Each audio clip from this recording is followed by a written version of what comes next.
And so it begins. In December, Attorney General Jeff Sessions ordered DOJ prosecutors to start interviewing FBI agents about evidence they uncovered in a criminal investigation into a highly controversial uranium deal that involves Bill and Hillary Clinton. And here we go. An 11-count indictment was handed out on Friday in connection to the famed Uranium One deal, the Russian bribery scheme involving former Secretary of State Hillary Clinton.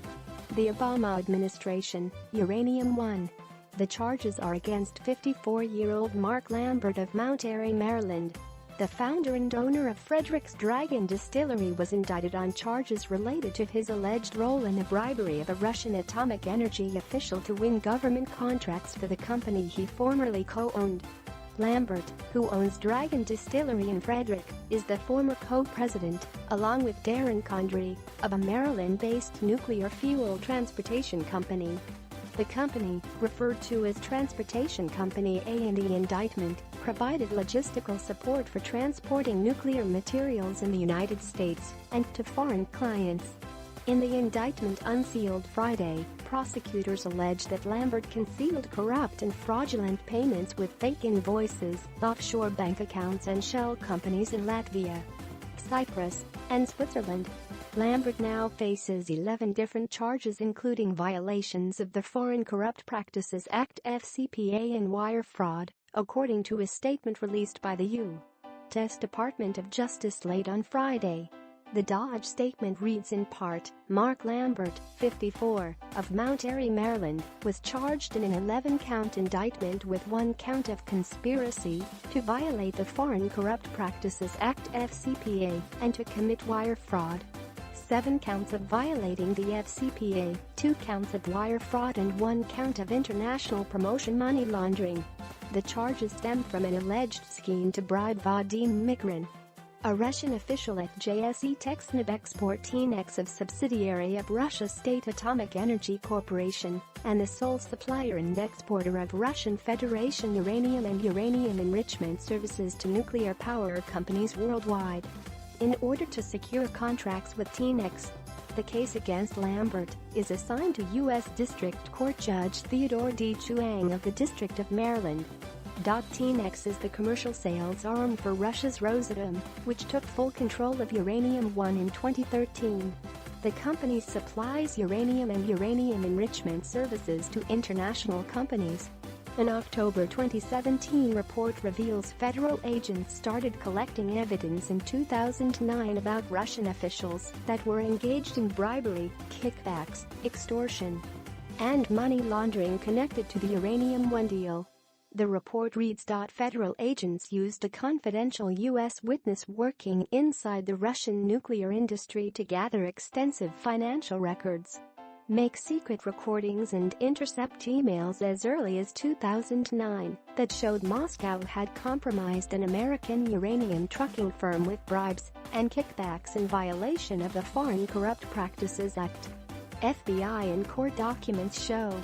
They also obtained an eyewitness account, backed by documents, indicating Russian nuclear officials had routed millions of dollars to the U.S. designed to benefit former President Bill Clinton's charitable foundation during the time Secretary of State Hillary Clinton served on a government body that provided a favorable decision to Moscow, rather than bring immediate charges in 2010. However, the Department of Justice DOJ continued investigating the matter for nearly 4 more years, essentially leaving the American public and Congress in the dark about Russian nuclear corruption on U.S. oil during a period when the Obama administration made 2 major decisions benefiting Putin's commercial nuclear ambitions. According to the indictment from at least 2009 to October 2014, Lambert and other company executives conspired to bribe Mikrin in order to secure contracts for transporting nuclear fuel.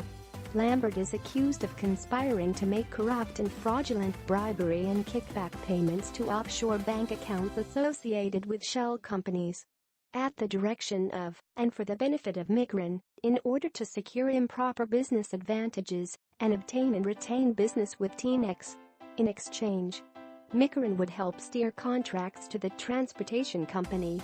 The indictment goes on to describe how Lambert and others caused fake invoices to be prepared, purportedly from T-Nex to Transportation Corporation A, that describes services that were never provided, and then Lambert and others caused Transportation Corporation A to wire the corrupt payments for those purported services to shell companies in Latvia, Cyprus, and Switzerland in an effort to conceal the fraudulent payments for bribery to Mikarin.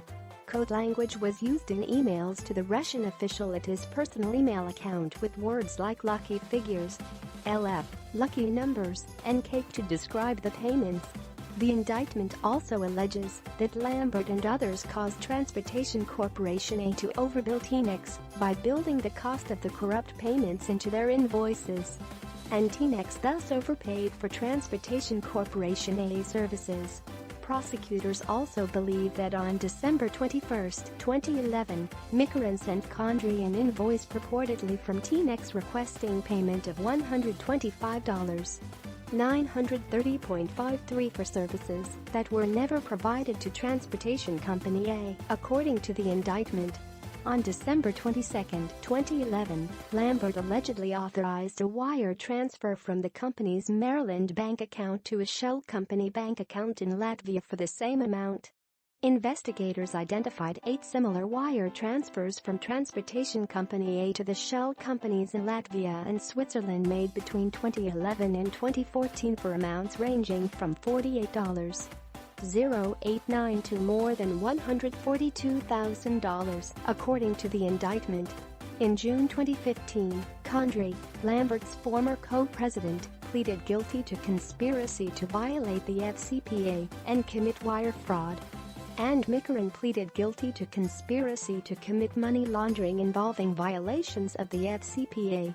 Mikarin is currently serving a sentence of 48 months in prison and Condrey is awaiting sentencing. The indictment includes allegations against Lambert based on his role in effectuating the criminal scheme with Condrey, Mikarin, and others. Lambert's attorney, William M. Sullivan Jr. states of the 11-count indictment, "We categorically reject the charges and are eager to dispute and defeat them in court."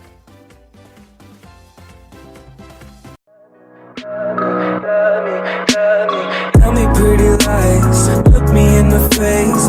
Tell me that you love me, even if it's